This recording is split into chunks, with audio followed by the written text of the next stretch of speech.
WNBC. Fuck it, we'll do it live. All right, here we are with Kevin Arbouet. Did I say that right? You did say it right. Pretty right. Pretty right. How do you say it? No, it's Arbouet. Arbouet. Oh, yeah. Yeah. What is that? Haitian? What is it? I'm half Haitian, half Panamanian. Nice. That's a good mix. Yeah, it's a good mix. I can get a lot of handouts that way. We're half boring and half who gives a shit. That's a good mix you got going. Give me a second. I need to pour myself some whiskey. We had a little curveball thrown our way and had to start a little earlier. So normally I have all the accoutrement and shit going. Yeah. We're here with Kevin, who is a writer, director, producer. Yeah. I did that first before writing and directing, believe it or not. Election cycle news pundit. What else are you? That too. Martial artist. That too. Many hyphenates. How you doing, man? I'm doing good, man. It's been a crazy last couple of months. Obviously with all the shit going on, but it's been good. It's been good. I am show running something now, so I have a series that I'm doing and sold something else, and that's kind of like all firsts for me. You know what I mean? Like crazy. Had no idea. Thanks, man. Cool. Yeah, thank you. Yeah, it was, moving from New York to LA, like that first year was like, all right, some shit's going on. Let's get it going. And then, pandemic hit, my horror movie with Fangoria went away. And then it's just... Is that the script that I read? Yes. Last. That's pretty funny. Yeah. Yeah, it was, so we were with Fangoria for a bit, and then we were ready to pull the trigger with Shudder. And then at the last second, it was just like we were supposed to shoot in Canada, and then it was like, maybe we should do this, and what about COVID? And I just got too messy, so it's just whatever. But it's been a really interesting year. So the show that you got going, is this anything you want to spill details on, or is it still under wraps? I can't say too much about it, but it's fun, wild. It's anthology. Nice. It feels like Ryan Murphy fucked Shonda Rhimes. Nice. Yeah. I'm trying to picture that. I'm wondering if I want to. Please don't. Open your eyes. Open your eyes. All right, well, you can tell me offline because I want to know. Got overactive imaginations, man. Yeah, right. We love anthologies too. We're always trying to cook up our own anthology shit. So yeah, we actually had one going with our boy Josh James back in the day until shit got political. Now you guys are friends again, right? Yeah, dude. I try and get along with everybody. You know me. Yeah. So. If he says we're friends, I guess. I mean, I talked. On the real, I talked to him a bunch offline. Uh-huh. Actually, we had a long Zoom talk a couple of weeks ago, and he's expressed interest in stop arguing so much online and all this other stuff, and it's first of all shit gets mixed up anyway. Yeah, it's the worst format for the worst. Him and I used to feud. I mean, we were like, back in the day, just like, you motherfucker. Man, isn't that how you made all your friends growing up, though? All my friends I got in a fight with first growing up. We'd scrap and be like, all right, he's on the level. He's a foxhole guy, Yeah, kind of. But it was just, things kind of like leveled out and everything's all good. And, you know how this shit is. It's like there's some people you cool with, there's some people you don't get along with, and there's probably one or two you fucking hate. I have one person in this business that I fucking hate. So that's not bad. That's nice of you to come on his podcast. From the olive branch and shit. But, no, man, it is interesting how the pandemic threw everybody a monkey wrench, but you're going to have those kind of stories of projects falling apart left and right at the end of your career anyway, pandemic or not, We certainly do. Yeah. Yeah.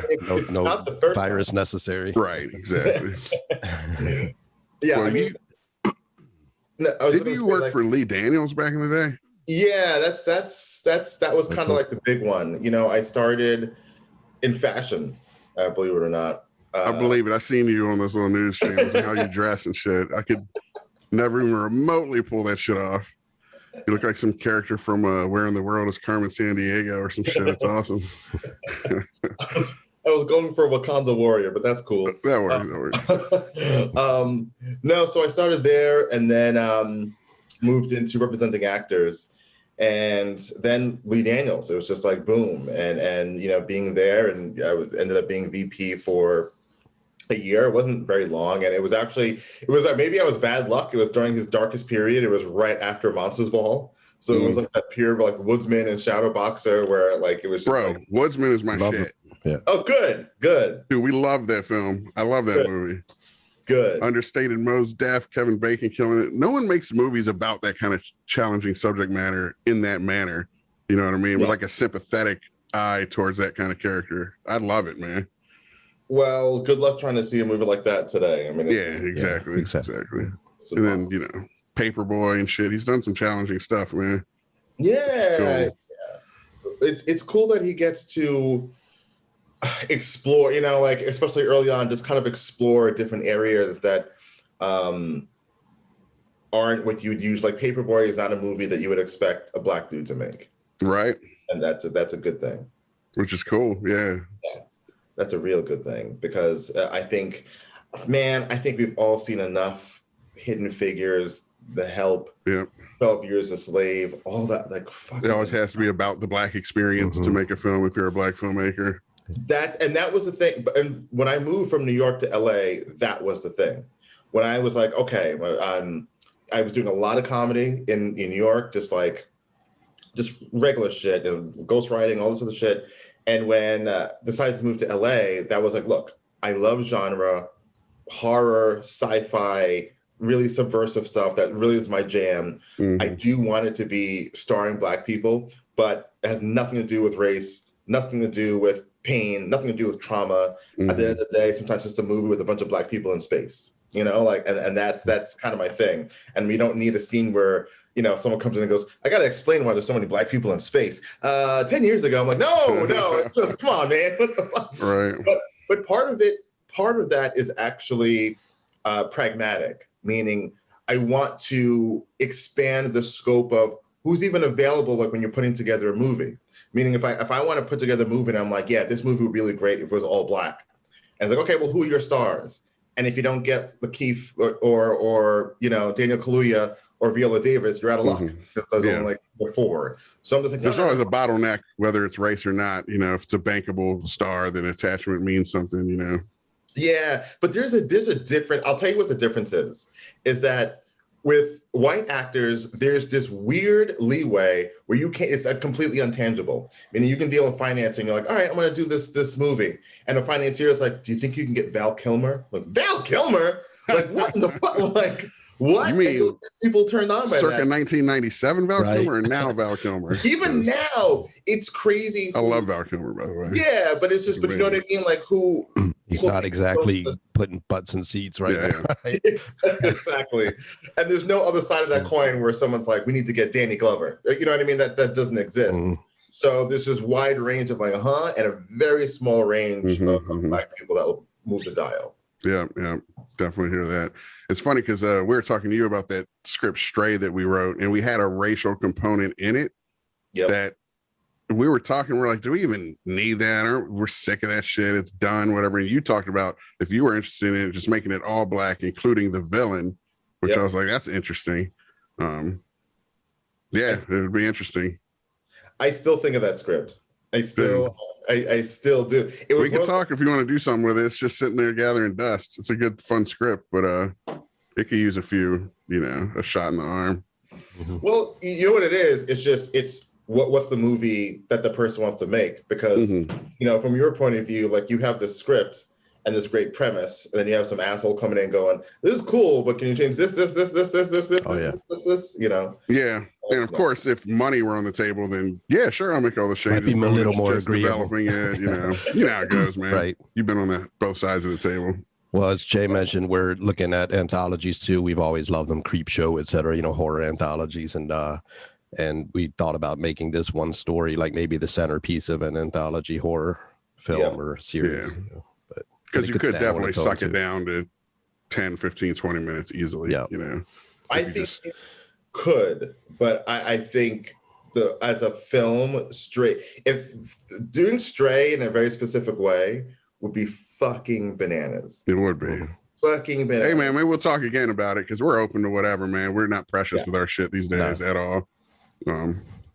There's a really amazing, I mean, I'm like say the premise, but there's just this amazing dynamic that could take from the beginning to the end that no one's really ever seen before. Right. Yeah. Like, I know what you're talking about. A couple great oh shit moments, you know. That's all a movie. If a movie has one or two oh shit moments, I'll usually buy in, you know. I mean, some of these movies are flat and have no oh shit moments, no anything to really hang a hat on. You come out of it like, you know. Yeah. Speaking of oh shit moments in movies, we're actually gathered here today to speak about your favorite movie, which is Mother by Bong Joon-ho. Yeah, not to be confused with Darren Aronofsky's Mother. Or Mother is oh shit, I watched the wrong one. That's hilarious. Did you? Yes. Oh shit. I was like, this is an interesting pick for favorite movie. That's hilarious. Yeah, I don't know if it was the distinction. That's was hilarious. made, yeah, I'm pretty sure when I first sent it to you, I said Bong Joon-ho's. Well, that's hilarious. I'll be fucking getting hilarious. educated. That is fucking funny. That is fucking hilarious. Chris watched Mother. Doesn't it have an exclamation point at the end of the I title? hadn't seen it. Yeah, it does. Yes. And you haven't, I take it, seen the other Mother. No. Oh man, you got to see it either. Because your segue actually was apt, where you're like, speaking of oh shit moments, because this mother, Kevin's mother, is full of oh shit moments as well. This all right, well, educate me. Interesting podcast all of a sudden. I think we should make it clear that you two are the worst brothers in the world. Just how did this happen? But you know, it's funny. I hate the version that Chris watched as much as I love the version that hilarious. Well, talk about that too, then, because I haven't seen that. So each of us will be sort of in the dark. I will say this: when I finished the Mother version that Chris saw, my wife and I booed. We've only booed twice in the theater in our entire lives. We booed for this, and we booed Sucker Punch. The only two movies in history that we booed in the theater. Dude, Sucker Punch is maybe the worst 45 minutes of film I've ever seen because I couldn't finish it. But yeah, it's just brutal. But the Bong Joon-ho one, that was the movie where I was like, I mean, Jesus, on every level, that movie is. And I saw his movies out of order. First of all, like let's talk about South Korean cinema, right? Because most people, if you even mention like, oh, okay, South Korean cinema, if they're even familiar with what that is, they're gonna go straight to Old Boy. Old Boy is kind of like the benchmark of the most accessible, even though it's a weird flick, it's like kind of the most accessible. Did you guys see Old Boy? Yeah, I saw it years and years and years ago, but I do want to revisit it. Yeah, that's a good one to kind of like get people in, but it's not. The funny thing is, it's the most memorable, but by far not the best. And when you start really kind of getting into South Korean cinema, you see like the genius work. I mean, genius movies. And Bong Joon-ho, I thought he's someone who's great with subversive kind of sick stuff and comedy. You know, which is what I'm gonna lean towards. And even Mother has that. Which is hard to do when you think of what that movie is about. It's I mean, putting in any levity in a movie like that is outrageous, to be honest. That's the beauty, though, because so many movies, that's what they're lacking. Chris and I talk about all the time about a sense of humor and how the people that we have a problem with the most in life, that's their issue. They don't have a sense of humor. Terrorists don't have a sense of humor. Even just the boorish people that you know, it's like if that guy had a sense of humor, he might be all right. He's on the level politically. Seems cool. He has good taste, but man, and I feel like films are that way. Like life has moments of irony in it, no matter how heavy the subject matter is. Something ironic can happen at a funeral and shit. Yeah.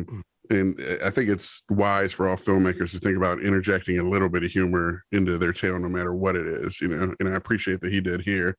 And I've seen not all of his films, but you see like stuff like The Host, like it's funnier than you think it would be, and he is subverting genre. So there's also that referential kind of humor in there where you're like, oh, I kind of know what trope he's fucking with, Yeah, and I feel like filmmakers like that, because no one would say, "Oh, Bong Joon-ho was really great with his comedy." I think it's like there are a lot of directors who put in and you would never think about it or know, like Martin Scorsese. I don't think anyone would be like, "Oh, he's a comedic director," but watch Goodfellas and Yeah. see if not every single scene is played for a laugh at some point. Yeah. Every single scene. It That's like endears you to the characters for sure. You know, if you want to care about the characters, humor is a great way to do it. Yep. Excuse me.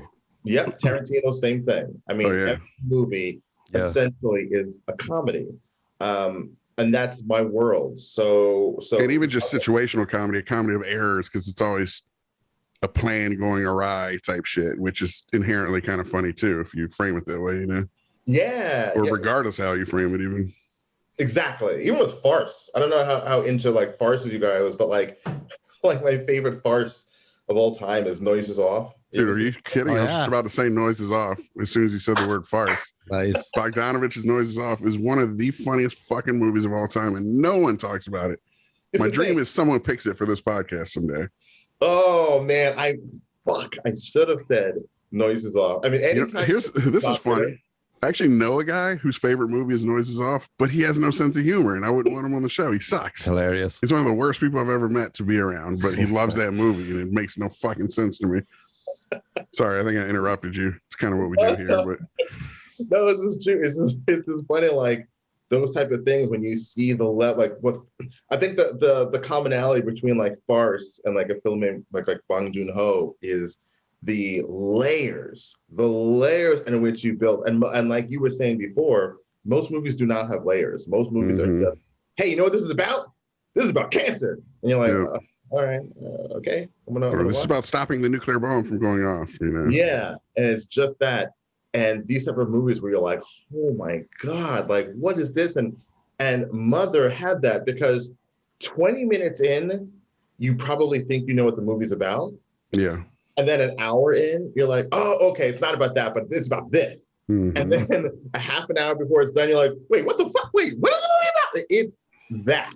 It's unbelievable. So what was your experience watching it? Mine? Exactly what you just said. I remember kind of looking at the clock on it. I just watched it this morning. I was going to watch it last night. I love to watch these last minutes so it's fresh. But I had a just massive allergy headache and shit last night. So I watched it this morning. It just finished up minutes before we launched this. But I remember thinking distinctly, like, okay, first talk about the opening scene. It's like 3 minutes of her just dancing in a field, right? So already people are disarmed. They're like, what the fuck is this going to be? So expectations are already subverted from jump, which is cool. Yep. Then, about the hour mark, I think is when, what's his name? Jin-Tai, the friend, the criminal friend or whatever, where he goes in and he kind of sets her on this course. But in that first hour, it's something else. It's kind of, I'm not going to say meandering at all. It definitely has an agenda and it's going after it, but pacing wise, it's just kind of unfolding. But from that moment on, it's like, all right, we kind of almost put a ticking clock on this, not a literal one, but it just tightens up and she's singularly focused and thinks she knows what she needs to do and everything and starts going down this path. But then, it throws these fucking wicked curveballs, dude. You know, it's the punch you don't see coming that gets you, right? And several of them. Yeah. And they kind of mount. It's paced almost to build into a crescendo, not so much with action or anything, but just with epiphany. You know what I mean? Where they get closer and closer together, you know, because they'll have this moment like, oh shit, at the hour mark. And then, you know, maybe at the 40 minutes left mark, but then at 20 and then at 10 and then at 5 or something, you know? So they're just, by the end, you're just like kind of dizzy from it, which is awesome, you know? It's crazy. And then like you take the opening shot and you take the last shot, same thing with her dancing, you know, but now understanding why that dance is significant and where I actually just got goosebumps thinking about it because it's like the ride of that. You know what's actually even crazier is the actress who plays the title character, Mother, kind of like that was it. She didn't blow up and do a whole bunch of other movies. That was it. And that blew me away. And there was a piece of me, because I'm racist, I thought it was the same actress from Minari and the one who just won the Oscar. And I was like, oh man, she was great in Mother and this and whatever. But No, that's that other old Korean lady. Right. exactly. And her, I love her. They all look alike. That's what you're trying to say, huh? Funny about her, by the way, like I've seen so many of her movies, and she's genius as well. That's another story. But yeah, I mean, the woman who played Mother, I mean, when you talk about Pitch Perfect, when you talk about, you know, nuance, whatever, it was one of the best performances ever. And to have her kind of like disappear after that masterpiece is bizarre.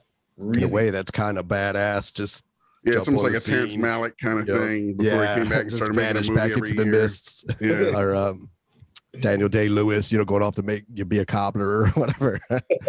Chris and I, man, what conversation? There was some other actor we were talking about recently where they just crushed some shit and kind of disappeared. I can't remember what it was. No, I feel like I had the same conversation. So we talk about Gary Poulter a lot, but he died. Did you ever see Joe by David Gordon Green, that Nick Cage movie? No, I never did. Dude, there's a performance in there that it's worth watching a movie alone just for that, of this guy named Gary Poulter, who was a homeless dude that David Gordon Green plucked off the streets to play kind of a co-lead almost. I mean, well, not co-lead. It's Nick Cage and this kid, Ty Sheridan plays him, but it's that kid's dad is this alcoholic piece of shit, just homeless, ne'er-do-well dad.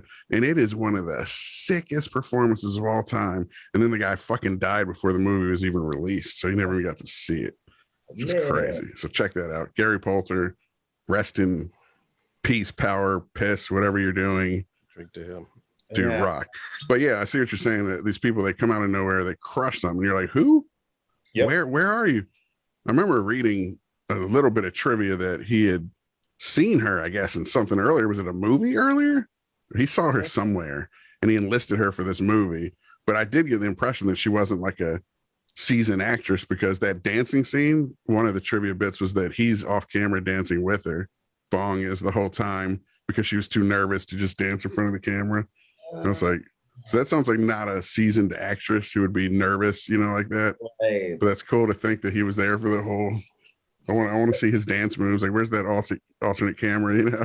Could you please dance again, Jason? Because even that 2-second dance you did. Well, that was me imagining Bong dancing. All right, if you want to see me dance, I'm going to be popping and locking like Gary Poulter. He pops and locks in that movie. It's awesome. He pops and he locks in hell. Yeah, White, I could say that. Chris, man, I'm pissed you didn't see it. It's fucking amazing. I wanted to talk to you about it, like in overtime once he buzzes out. We could do that next time. Yeah, you sold me on it though. I look forward to watching it. Dude, I mean, we can still talk about it too, obviously. Yeah, but, for sure. I want you guys to talk about the other mother for a bit, because let me talk, Kevin. One of the reasons we started this podcast is because, I mean, I had a kid and then I got cancer and shit. And Chris and I used to see everything that was in the multiplex, and then all the shit that went straight to DVD and everything. And now I hardly have any time to watch shit. So at least if we started a podcast and made movies a sort of focus of it, I could tell my wife, oh, I got to watch this movie for work, babe. You know, she's like, work? How much? You got 2 Patreons, motherfucker. One of them's your mom. But so I have massive gaps, and I am a big Aronofsky fan, so I wanted to see Mother, but didn't get to it. But one of the things we say is, I don't know, you're probably aware of this as a film guy, but we know we pick some obscure movies that people haven't seen yet, so they might not want to listen to these. But there are numerous studies that show knowing spoilers doesn't necessarily diminish your enjoyment of a film, and sometimes can enhance it. So I don't mind if you guys spoil Aronofsky's Mother for me right now. Is the point. Before we move on to that, though, I actually looked up this actress to see what she is up to now. Kim Hae-ja, however it's pronounced. And she's in a lot of TV, it looks like. And I know there's Korean dramas are huge, so maybe that's what they are. The titles sound like that might be the case.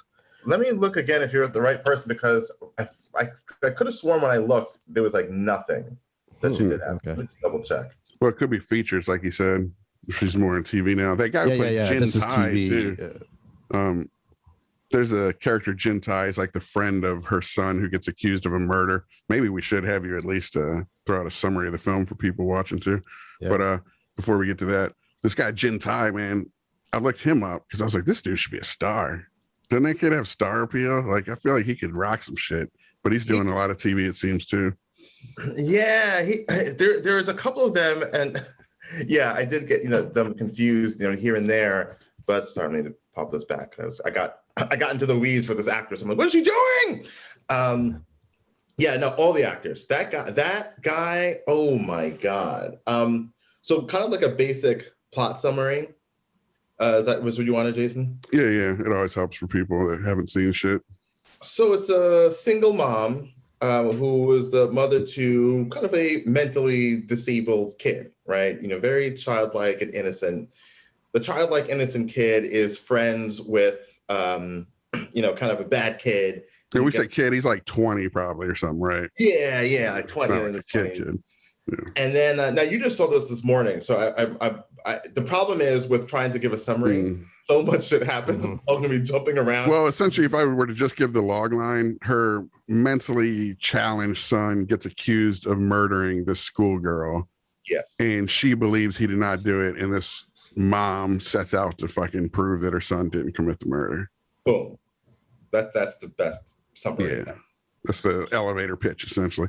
But as it unfolds, I mean, you start to learn crazy, wicked shit. Like, oh, was he born mentally challenged, or did he get poisoned by his own mom because she was going to fucking kill the both of them by making them drink insecticide, and they just got sick and vomited and shat water for 2 days or whatever she said. Like she picked the wrong poison. But so now she feels got to be a lot of guilt. Yeah. Yeah, we're ruining it. We're spoiling this movie for you, but dude, it's man. I almost don't want to spoil it for Chris, but if I'm sticking to our credo that spoilers don't matter. Nah, I mean we do it for our audience all the time, so what's the difference? I mean, that's why we have no subscribers. But yeah, right. No, it's that like those type of revelations, like the one that Jason said. It's not even like the big. When it was crazy, Chris, that's not the big twist of the movie. Oh no. That's like fourth or fifth down on the revelations, dude. Nice. It's crazy. Sounds amazing. I'll definitely watch that in the next couple days, probably. Yeah, we can talk about it on our next Cinephiliacs with our other 3 movies we're doing now. Because in Nomadland, we got to sneak in. What's funny, Parasite was very high on my list for recommendation for picks for our other show. So yeah, because that was another one neither of us got to somehow. Yeah. It's like ashamed. Back in the day, I would have seen it 3 times probably already, and now I just seems like can't it's a little time these days. You haven't seen Parasite yet? You neither of you? No. Oh, so that's why I wanted to pick it. It's a huge gap too. Oh. This is gonna make me pick it very soon. Well, we got this other thing we do where just the 2 of us, but we each make a pick. So we have it's a double feature review of 2 random movies that we each picked. Right. We're like Death to Smoochie and Megan is Missing. The type of movies that you guys are into, I mean, I would just say if you can just like, all right, the month of May, every week we're going to do a South Korean movie. Like Hulu, as of right now, I don't know if it changes or whatever, they have a really great selection of like some of the best South Korean cinema. Right. And I would feel like dive in, just do Mother, do Parasite. I think all Bong Joon-ho's movies are there. I think even his first movie, I think Barking Dogs Don't Lie. What is it? Barking. Shit, I have to get this. Barking. Sorry, my internet is very slow. When you watch a lot of porn, it kind of like gets in your yeah. Slow South Korean porn. Yeah. That's what you're saying. That I can't do. I apologize. But it's Barking Dogs Never Bite. Never Bite. Yeah, I just brought it up too. Yeah. That's and cool that is more of a comedy, even though it's still subversive. But so that's on there as well. It actually would kind of be interesting to go in order to see how he Yeah, his career is definitely interesting. And then he's got those English language films like Snowpiercer. Which I love. Did you see that one? Yeah, I saw Snowpiercer. Yeah. I know a lot of people don't dig it. It's his most un-Bong Joon-ho type, film. But yeah, it's the film I don't recommend when people go, oh, because Bong Joon-ho is one of my favorite directors. And I'm talking, you got to see this. I never say Snowpiercer, ever. And I started it once. I never finished it. I have to admit. It's kind of affected, sci-fi and shit can get very affected. Like, would everyone really be dressed like this? Would it all steampunk is like that for me. Like, I get it. It's cool, but it's like, come on now. Even the Matrix with the trench coats and shit, it's like, it's a little affected. Now, I'm not a fashion guy, obviously. To you might be like, hey, man, everybody has a cool sense of fashion in this world. That's awesome. Like one time you mentioned that about Hunger Games with, the royalty were all like had crazy hairstyles. And I was like, well, shit, Lady Gaga does it now and stuff. Yeah. So it's not that out the realm of a possibility. No, it's not. humans are peacocks, for the most part. So it doesn't surprise me. But when you have these, it's a different thing when people are in such dire straits that they wouldn't be preoccupied with fashion at all. Or something, people are being oppressed or something in like Snowpiercer or Hunger Games. Well, but the Hunger Games, it was the elites who had all this spare time, and I could see that for sure. And that's a good way to actually juxtapose the rich from the poor. Fashion is something that you could argue, at least couture fashion separates the rich from the poor. Now, poor people, of course, can express themselves through fashion, through even thrift store shit. It's awesome, but I'm just saying, I don't know what the fuck I'm talking about at this point. Keep just digging a hole or some shit to show. Just like Joey Diaz, I'm like the fat guy in the tracksuit, I enjoyed it. It was a very high rant. It was a rant you do in your eye. Exactly. I just scored some herb for the first time in a while. So. No, but it's like Okja and Snowpiercer. I'm just like, you can skip those. And I struggled with either Memories of Murder or Mother. Yeah. Because that's my I don't know if Parasite or Memories of Murder is my second favorite Bong Joon-ho film. Dude, we got to dig into his shit for sure. Definitely. Yeah. After making it, we have so many sub-series, like the Cinephiliacs is the double feature one and all that. And then we had this Alien Smackdown tournament we were doing with a couple buddies of ours, just picking like the best movie Alien ever. So you got like the Mooninites from Aqua Teen Hunger Force up against the fucking Xenomorph and shit. But just a tournament style Sweet 16 back on that. But that fell off because of scheduling. But point being, maybe we might just want to do a retrospective sub-series on his films or South Korean films in general. I always love the idea of watching particularly a director, but a creator, artist, body of work from beginning to end. Yes. And with someone who you're not familiar with, it's perfect. Yeah.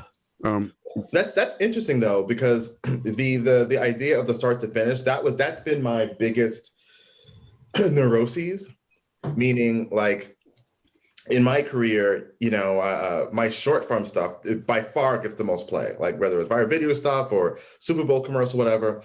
And I've made some features, and all of the features, so I've made, I think 4 or 5 features, and they've all been subpar. They've all been like, I'm going to pick one of Kevin's features for our Cinephilia features. Which one would you recommend? None. I would recommend Mother, but no,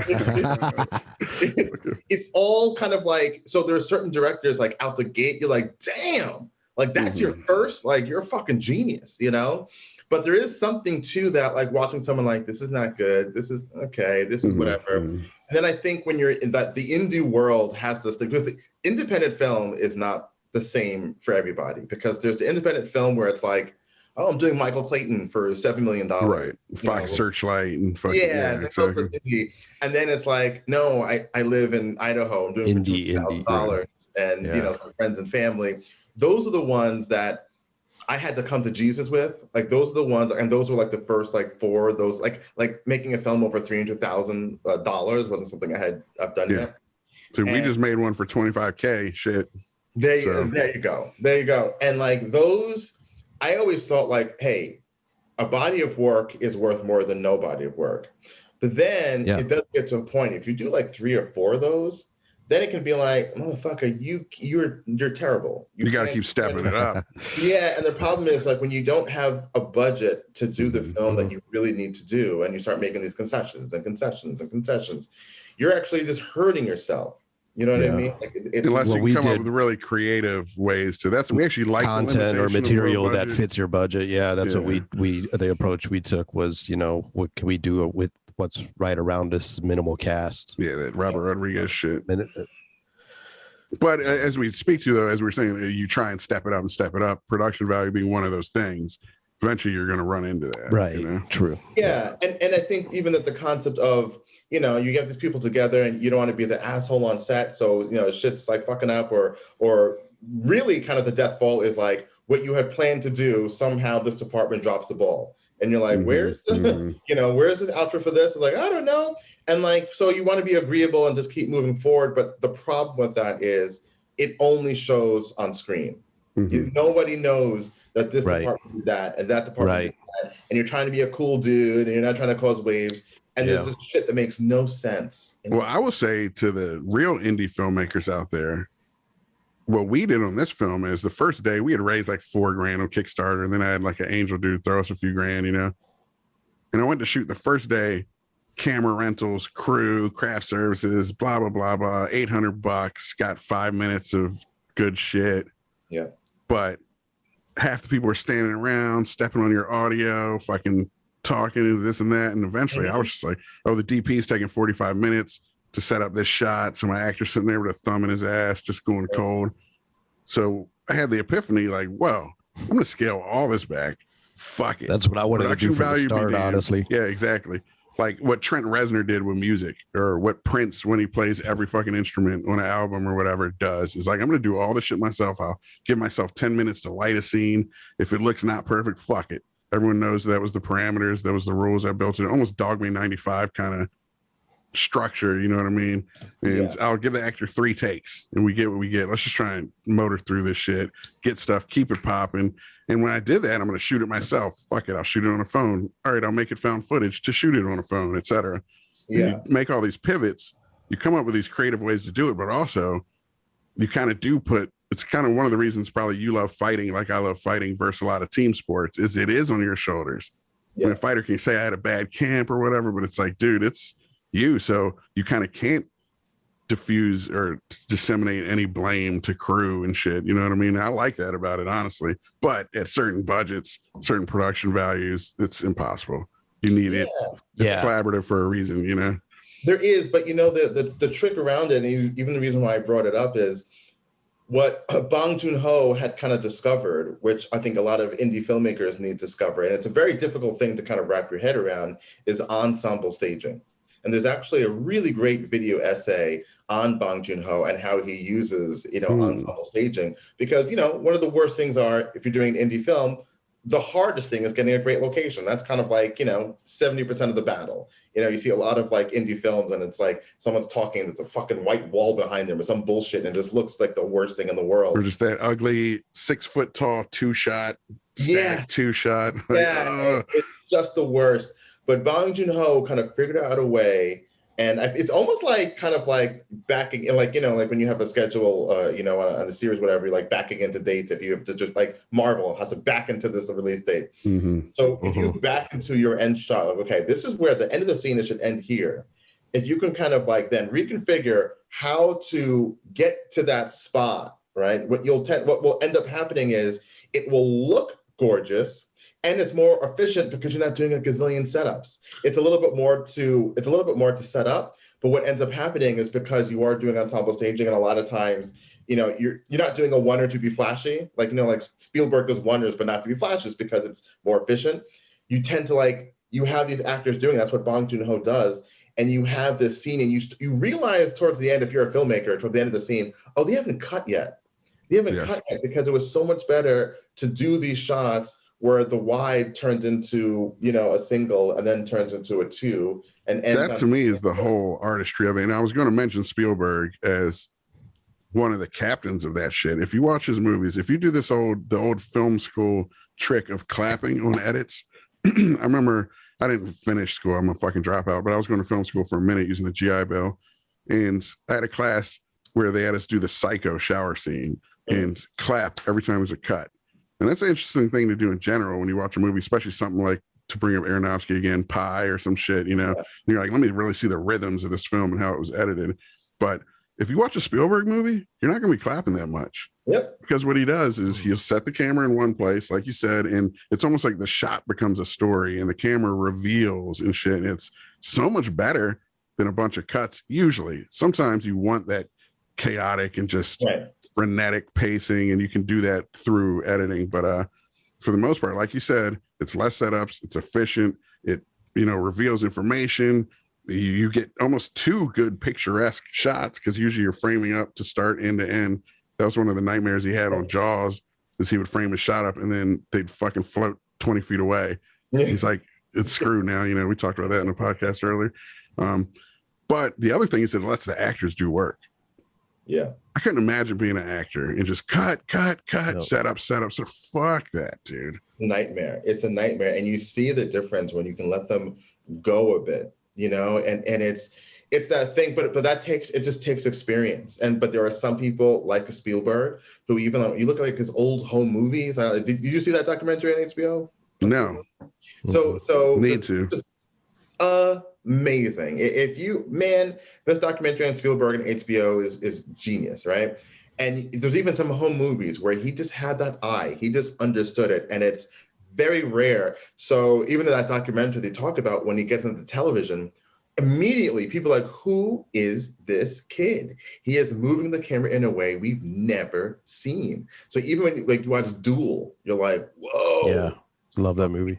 Crazy. Like, just genius level stuff. You know, J.J. Abrams, the difference between J.J. Abrams and Spielberg is Spielberg, you don't notice it. And J.J. Abrams, you not only do you not notice, he's going to do with the lens flare, you're going to see it. It's obnoxious. You're like, okay, I get it. Ridiculous. But Cheers. But even when you watch, there was a great video essay on his wonders in Raiders of the Lost Ark. I had to watch that video essay because I didn't realize the cantina scene where you first get introduced to Karen Allen is a wonder. I did not think of that. I didn't realize that. And then watching it in that context, I'm like, holy shit, it is a wonder. Dude, it's like a stage. You just let the actors, who's on point. And again, perform. The way you could reveal with the camera, like, oh, it's on her. And if we do a swivel back and forth, have you ever seen Richard Linklater's tape? No. Dude, check that out. It's two men in a room, Ethan Hawke and Robert Sean Leonard, the guy from Dead Poets Society who killed himself. Yeah. And it's basically just two guys in a room, but so much of it, I mean, filmed almost on like a VHS and shit, like just a bad old Panasonic HVX 100 or some shit.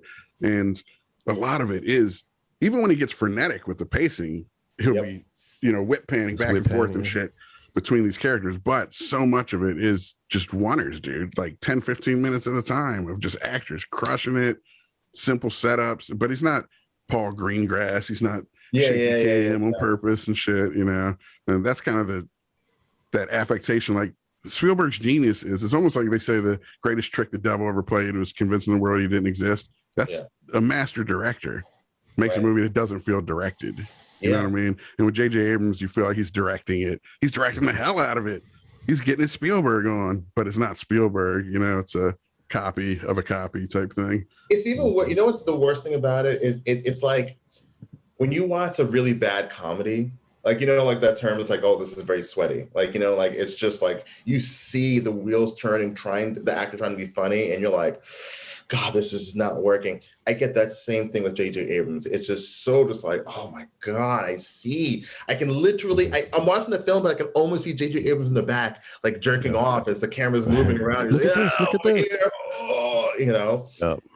Zack Snyder a bit like that too, but he actually is a bit more artistic, as bad as Sucker Punch and shit is, than J.J. Abrams, I think. J.J. Abrams feels like it's just almost formula at this point, like follow the Spielberg formula, and he could storyboard his movie, and 100 other people could say, you could take 100 people and say, storyboard this like you think J.J. Abrams would, and it'd be the exact same shit as his. Yeah. But there are, but it's funny, sometimes time is the enemy, because if you go back to early J.J. Abrams. Oh, yeah. Regarding Henry. What happened? Not regarding Henry. He wrote Regarding Henry. You didn't he wrote that. I didn't realize. I thought he. But Mission Impossible 3. That's the first time I watched a franchise and watched it switch genres, because I saw the first Mission. I actually worked at the movie theater. My favorite time of my life, not my favorite because I have kids now, but one of the most memorable is when I worked at a movie theater. Dude, innocent young working at a theater. 93 to 97. Nice. Tarantino, Braveheart, fucking bam, perfect. So with Mission Impossible, I'm like, wow, this is a great action film. And then Mission Impossible 2, it's like, this is the worst. I loved John Woo at that point. And then John Woo just kept on breaking our hearts with more movies. And then I'm like, this is so terrible. And then Mission Impossible 3, which I almost didn't even want to see. I was like, I'm kind of done. 2 was so bad. I'm not interested. And I remember in the theater, I watched Mission Impossible 3, and I remember not liking it. I remember like, okay, whatever. And I couldn't, I remember like thinking about certain scenes and certain sequences, and with affection, and I'm like, I gotta rewatch this thing. And I rewatch it again, and I'm like, I love this movie. I fucking love it because what I didn't realize that J.J. Abrams took it from action movie to adventure movies. And that's where they are now. And that's a subtle shift of genres. It's actually kind of genius. There really is. A lot of people wouldn't even make a distinction. Yeah. Yeah, because you think like Die Hard is an action movie, Raiders of the Lost Ark is an adventure movie. Yep, for sure. It's and most people do not get adventure right. Probably the only studio getting adventure right every single time is Marvel. Marvel gets adventure right every single time. You know, a lot of their genius is in the casting. Chris and I have said, like, I wonder if you were to miscast some of these movies, if they'd work as well. I mean, Robert Downey Jr., amazing. Hemsworth, who the fuck is going to play these characters for these guys? You know what I'm saying? It is absurd how well they cast those movies. It's absurd, but at the same time, Marvel, I think, cracked that code of like, if you want to make a movie like this, you got to get a director that does comedy. Yeah, that's exactly what we were talking about earlier. Yep. Disaster. Because that's the Zack Snyder problem. That Chris and I have exactly. We're Marvel guys. I just watched Justice League, the Zack 4-hour one. I just finished it a few days ago. Yeah. Well, we grew up Marvel guys and almost like anti-DC and not knowing why exactly. Batman is cool, of course, but Superman's fucking ridiculous and just give me a break. Even though we love the Christopher Reeve movies growing up and stuff. But in adulthood, we hit on it, and it's that sense of humor thing again. DC has no fucking sense of humor, and Marvel is playful and it acknowledges these are dudes in tights and everyone's kind of mentally ill to be doing this shit. You know what I mean? But it's all tongue in cheek, you know. Well, DC's it's even more bizarre because DC's animated universe is that. That's what everyone tells me. That animated Batman. I haven't really seen it much, but I've heard about that too. Yeah. Go to HBO Max and just start watching that. I mean, you're going to be like it. If you grew up, whatever, but if you watched a lot of those animated series, because it was the same world. I mean, they did do that world building, and that's due to Bruce Timm. You will punch your TV and scream at Warner Bros. Like, why didn't you take those producers for the animated series and install them like Kevin Feige for the live action stuff? Because when I tell you the shit is genius level, I'm not fucking around. Yeah, I heard that from several people. I got to check it out. Once my son. Maybe I'll get him into that. He's 7. There you go. Perfect. Per 7? Perfect age. Doesn't Mark Hamill do the Joker? Wasn't that the whole thing? Mark Hamill's Joker is the Joker. I've heard it's like the best Joker from some people. It's so good. Better than Jack. Better than Heath Ledger. I love it. By far. It's so great. It's so great. So it was like, you know, Zack Snyder. Yeah, it's a shame because the animated series is the way people see those characters now. You know what I mean? Those are the most memorable. You know, the Mark Hamill's version, the Superman, the Batman, and to watch this like humorless fucking whatever it was. I mean, the fact that Lois Lane is carrying coffee in slow motion is insane. Why is that in slow motion? It's ridiculous. It's almost endearing though. It's so absurd. It's almost like, I don't know. Like if you gave your kid a camera and had him make a movie or some shit, your 12-year-old, you know, that he might overuse slow motion and all these things when it's not even like John Woo bullet ballet, but like you said, someone bring you coffee and shit. Yeah, it's so bad. You're like, go, Zach. You can do it. But always the movies of Marvel that suffer, the ones that people think back to, you know, that are like, I didn't like Thor 2. Like, I didn't like this. Yeah, because Kenneth Branagh and Alan Taylor. And, too serious. Just way too serious. I mean, it was in Captain Marvel's issue too. You know, it's just not. Well, and that's what James Gunn's genius was with Guardians of the Galaxy. That shit's a straight comedy pretty much. Yeah. You know, Chris Pratt cast a funny dude, you know. Thor 3 is a comedy. Thor 3 Ragnarok is a straight up and way better.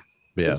It's great. It's really great. So they kind of like crack that code. And that's why like people who deal in comedy, I think are the most powerful people in the business. I feel like Robert Downey Jr., again, back to the casting of Marvel, helped them crack that code because if you take him out of those movies, they're not that charming, dude. You know what I mean? And I think they learned that lesson. Like the thing that people like about this is him and his attitudes and the humor that he brings to it. And they probably, you know, extrapolated that shit into all of it, which is genius. I'm like 99.9% of Marvel's casting. I can't think of who would be better. No, it's amazing. The only one, and I don't have that weird there's a weird hate of Brie Larson that is just so like it's too much. But she's probably the only one who's like, I could see other people in that role. She's just such a Becky. Yeah, I actually did not enjoy her in that movie, but that's just I mean, look at just Tom. Where do you find Tom Holland? Where do you find RJ? Where do you find Chris Hemsworth? It's so ludicrous. And that's why, like, you know, we talk about Fantastic Four. I feel like they are going to do John Krasinski and Emily Blunt because it's perfect. And they do perfect casting. So, like, you know what I mean? Yeah. Like, that would be pretty perfect. I can definitely see it. It's nuts, man. What do you think they're going to do with T'Challa moving forward, dude? Bro. That hurts. He had the same kind of cancer I had. And I'm like, my fat, shitty ass survived. And this fucking specimen who fought his ass off and does all this good for the world died from it. Like, ugh, I feel guilty. Survivor's guilt. Should have been Chadwick, not me. No. It's, cheers.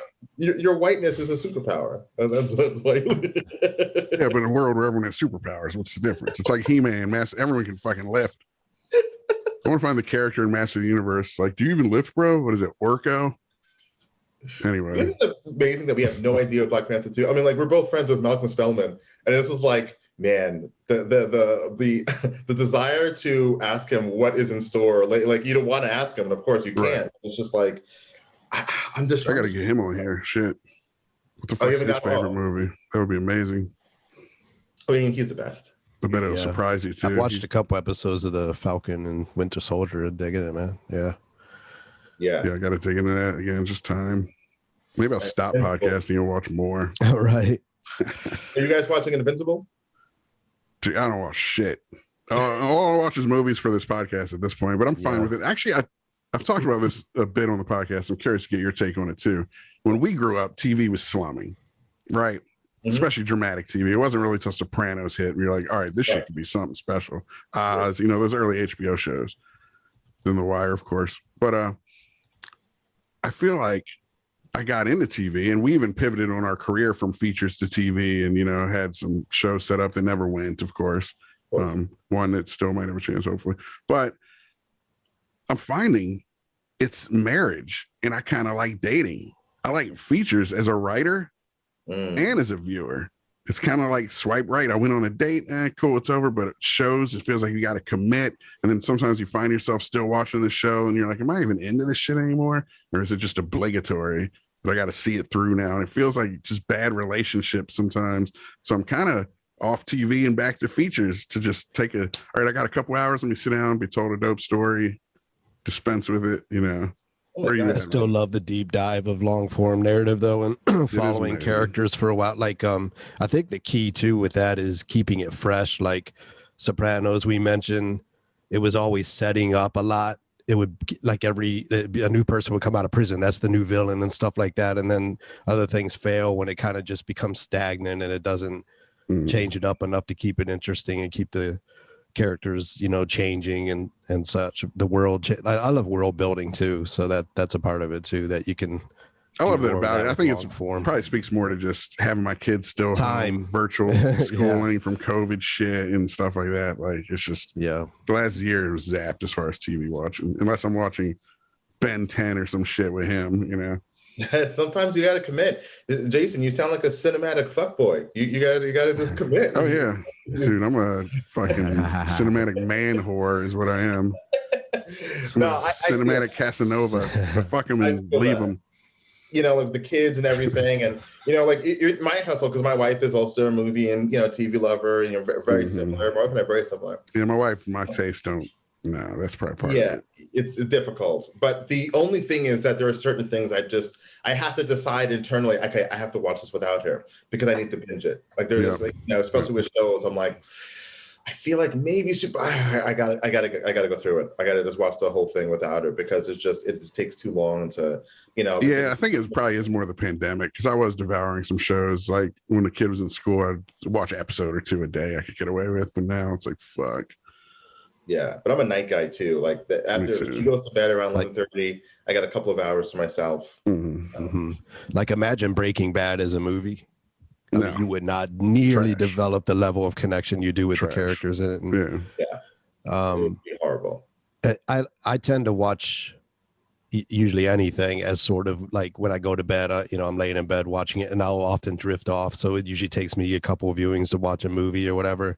With TV, I found the pattern often is I'll pass out halfway through an episode, but I kind of like it that way because the best part to me is the end of an episode where they'll have like, say, a cliffhanger or whatever. And I don't want to leave at that point. I want to see what happens, so then you ram into the next episode. So I actually watch it like staggered, like cutting off in the middle each time, All right, well, it is kind of getting a little less interesting, and then it ramps up and you're like, okay, I want to slam into the next one now. Yeah. This brings up this distinction between TV and film again, brings up a question Chris and I talk about a lot, but I want to ask you as a creator too. Arcs. See, to me, TV is where character arc belongs, because in real life, most people change over a span of years, or there's one incident that changes them.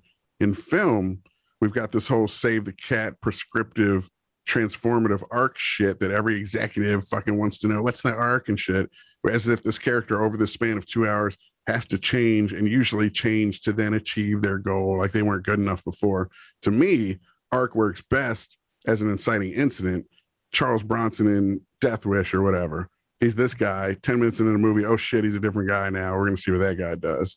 That's when it works, because it feels like a moment changed their life or something that transformed them. But I just think TV is where arc can really work. Like, look at Walter White again. If, like Chris said, if you made the movie, it would suck. But for that character to evolve the way it did, makes sense and it works beautifully. But in a film, it would suck. Where are you at when execs are like, "What's the arc?" and all that kind of shit? I'm definitely like into the arcs. I find like when the movies that don't have an arc, like one of the things I hate the most is Hidden Figures. It's a crowd-pleasing movie, but it's an example of a main character that has no arc, because like the whole point is for everyone else to change, because it's like literally the point is everything's racist, so everyone has to be less racist. Like that's the only arc in the movie. She just stays the same. Yeah, that's a catalyst arc. Yeah, sorry. Yeah, my thing is, yes, you have to have this arc, but it doesn't always have to be positive. I think that people think that arcs are only from bad to good. Yes. And I'm like, well, no, and Mother is a great example. Her arc is actually from good to bad. So sort of. Once it makes that reveal, I thought about that. I was like, when she does do some of the crazy shit she does near the end of it, it's like, oh, that actually is perfectly in keeping with her character, who fucking poisoned her son and herself without doing the proper research. Yeah. She's nuts. Yes. She's been nuts since the movie started, but you think she's not. The fucking lighthouse. Did you see that? I haven't yet, no. Oh man. See, to me, that is a great movie that reveals madness. People think it's one of those downward spirals into madness, but no, watch that movie. What it really does is reveal madness that was there all along. And that's just cooler to me, Right. Which Mother kind of does. Yeah.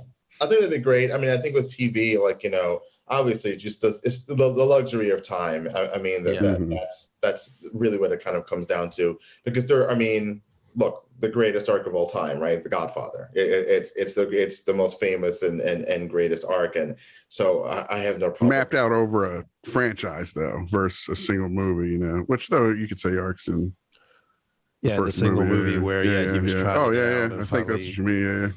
That's true. Yeah. But again, that's true. But that was almost like a call to action. He finally answers at the end. You know what I mean? Corleone? Yeah. It's actually not. Business.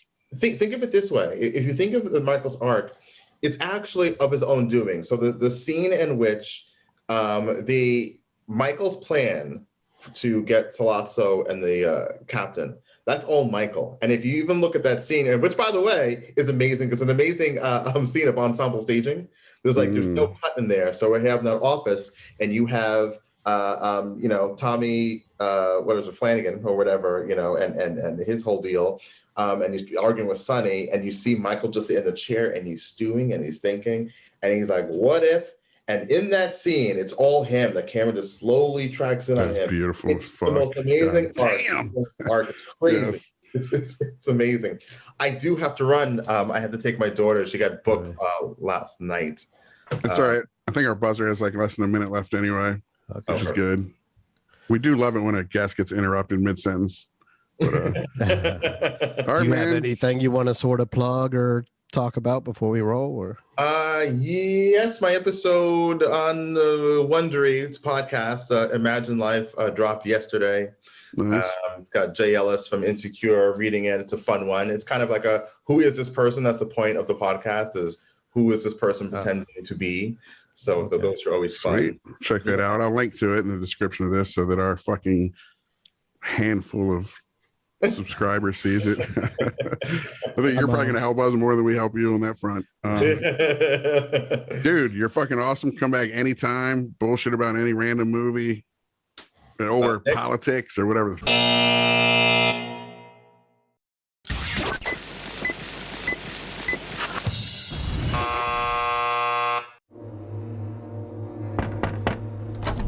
You're alone, right? Yeah. Is it cool if I start filming now? No, what are we getting sad? Why are you here? I just thought it was really interesting, that someone hasn't left their basement in 6 months, not even to use the bathroom. Is that true? Why would I want to go out there? I got everything I need right here. That's what's wrong with most people. They're weak-willed pussies and parasites who buy into that whole it takes a village bullshit. You know how many aliases I've used calling into radio shows? I've had it up to my goddamn gills with the systematic feminization of this country. Of course we want you. Get your own damn show if you think you got that much to say. You live in your mom's basement. Fuck you! What's so special about my loser son? You really do hate your own mother. She's a woman. Why wouldn't I? There's some disconnect there, and if I can find it, what is hate? Where does it come from? Where does it go? You want to know what gender you are? Reach down the front of your fucking pants and shoot fucking kite. Black Lives Matter. Do you call horses slaves? Liberal fucktard. Enough with the parades and the rainbow flags. Dude, this guy's... it's like pure hate, man. I want to see something really fucking cool.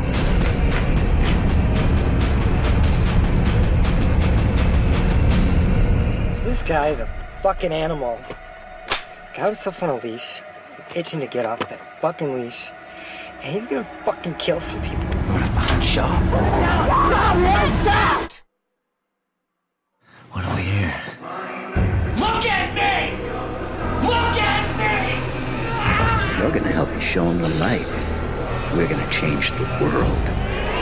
This is Cactus Jack coming to you live from a studio audience. To the man who calls himself Cactus Jack, we have watched as you have rocketed to infamy. And you wonder why these cornered animals lash out. Get the fucking side! And now, we have watched as you have called for literal blood. I know you're out there listening. It's buzzing in your ears, burrowing into your brain. Do it! Jack, you're gonna love this. I pulled that trigger on that motherfucker's head. Your VPN will not shield you. The darknet will not hide you. You and your kind are finished. You think I'm scared of you? Come and fucking get me!